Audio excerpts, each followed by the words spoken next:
شروع اللہ کے نام سے جو نہایت مہربان اور رحم کرنے والا ہے۔ دولت دنیا کی ہو یا ایمان کی، جتنی زیادہ بڑھ جائے اتنی نیند کم ہو جاتی ہے۔ دو انسانوں کا پیٹ کبھی نہیں بھرتا، پہلا وہ جس کو علم کی بھوک ہو اور دوسرا وہ جس کو مال کی بھوک ہو۔ انسان کا سب سے بڑا کارنامہ یہ ہے کہ وہ اپنے دل اور زبان کو قابو میں رکھے۔ سخت کلامی سے ریشم جیسے نرم دل بھی سخت ہو جاتے ہیں۔ کلام میں نرمی اختیار کرو، کیونکہ لہجے کا اثر الفاظ سے زیادہ ہوتا ہے۔ دنیا نصیب سے ملتی ہے اور آخرت محنت سے، لیکن لوگ محنت دنیا کے لیے کرتے ہیں اور آخرت کو نصیب پر چھوڑ دیتے ہیں۔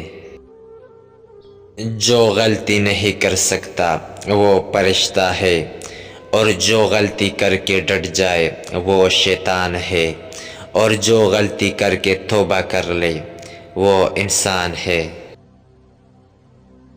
نفس وہ بھوکا کتا ہے جو انسان سے غلط کام کروانے کے لیے اس وقت تک بھوکتا رہتا ہے جب تک وہ غلط کام کروا نہ لے، اور جب انسان کوئی غلط کام کر لیتا ہے تو یہ سو جاتا ہے، لیکن سونے سے پہلے انسان کے ضمیر کو جگا دیتا ہے۔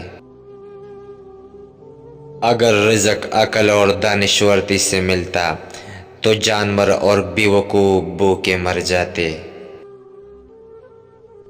حرام چیزوں اور حرام کمائی سے ہمیشہ بچتے رہو، تمہاری دعائیں قبول ہونا شروع ہو جائے گی۔ ادب کا دروازہ اتنا چھوٹا اور تنگ ہوتا ہے کہ اس میں داخل ہونے سے پہلے سر کو جھکانا پڑتا ہے۔ کسی کی پہچان علم سے نہیں ہوتی بلکہ ادب سے ہوتی ہے، کیونکہ علم تو ابلیس کے پاس بھی تھا لیکن وہ ادب سے محروم تھا۔ ہر لکھنے والے نے پناہ ہو جانا ہے، لیکن لکھی ہوئی چیز ہمیشہ باقی رہے گی۔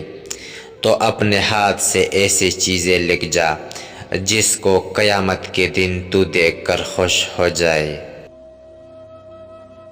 عورت کی بد اخلاقی پر صبر کرنے والا حضرت ایوب کے مہر کے برابر ثواب پائے گا۔ جو شخص وقت سے پہلے عزت اور شرف طلب کرے گا زندگی بھر ذلیل رہے گا۔ جو شخص حرام مال کھاتا ہے اس کے تمام اعضاء گناہ میں پڑ جاتے ہیں، خواہ وہ چاہے یا نہ چاہے۔